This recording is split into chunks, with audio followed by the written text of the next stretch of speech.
This is Jeremy Wien reporting from the Friars Club Comedy Film Festival in New York City. I am joined right now by the writer and director of the film Natural Selection, Mr. Robbie Pickering.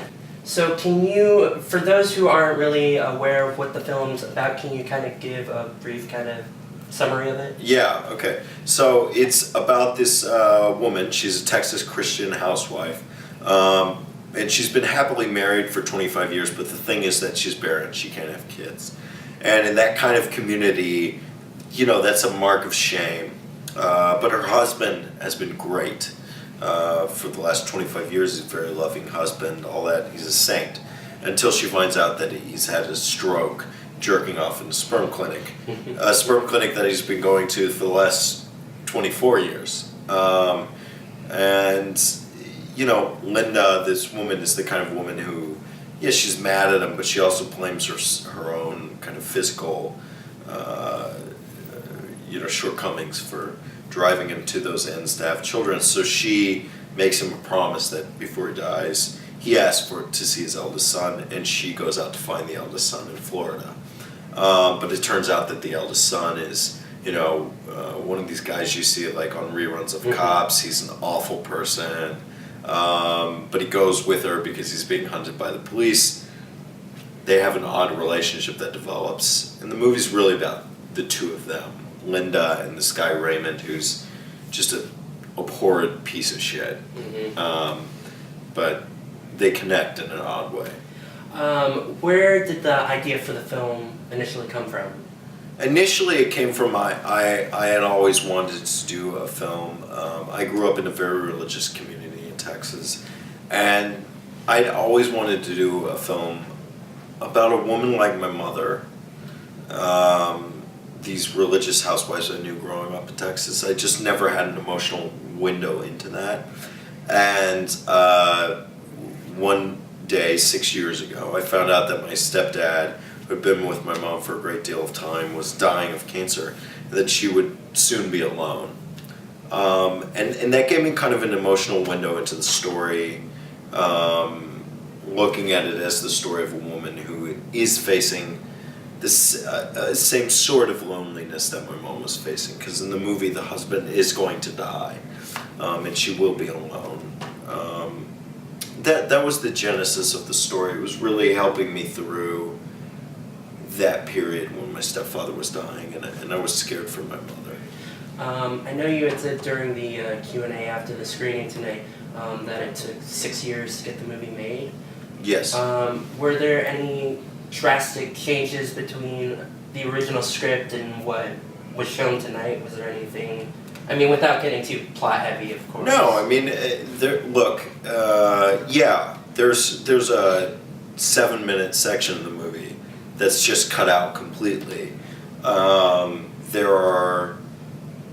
But mostly, I think if you're making a movie that's alive on screen, it's going to change. There are 3 writing processes. There's writing the screenplay, there's directing the movie, and then there's editing the movie. And in each of those processes, the script or the story should change somewhat. So directing the movie, if you're doing exactly what's in your script, word for word and how you see it in your head, it's most likely, in my opinion, going to be a boring movie. Because that would mean that the actors aren't bringing their own interpretation to it. You aren't seizing the moment, kind of those fires in the moment you have on set. And then editing, you have to deal with how you've changed the story, and you have to put it all together again. So yeah, I mean, most of it isn't stuff that's cut out, it's just stuff that maybe got more serious or more lighthearted, or we changed the meaning of a scene, something like that. I guess aggregate, yes, it changed a good deal. I wanted to say, I'm very impressed by the fact you said that the movie only cost $135,000. Yes. It's a beautiful, beautiful looking film. Thank you. Did you feel that that low of a budget, did it inhibit you in any way? Was there anything you weren't quite able to do the way you wanted to because of that limitation, or? Well, I couldn't have the robots in it that change the cars, and no Selma Hayek, but it inhibited me, sure, but it also freed me up. Nobody was looking over my shoulder telling me what they thought was a good creative decision, or what they thought wasn't a good creative decision, because we weren't asking a bunch of, non-creative people for money. We were asking friends and family, and once we gathered the money, once we accrued it, it was ours to kind of do what we wanted with it. And the movie was run by the creatives on the movie, and not the more business-minded people on the movie. For better and worse, I mean, business-minded people in movies like studio movies, like marketing people and all that, they're there for a reason, and they have a certain talent. But on our movie, I don't think that would have been useful, especially for a movie at our budget and something like that. The way you market a movie like ours that's so small is on the artistic vision. So that's everything. That's the marketing. That's the you market it by what awards have you won, and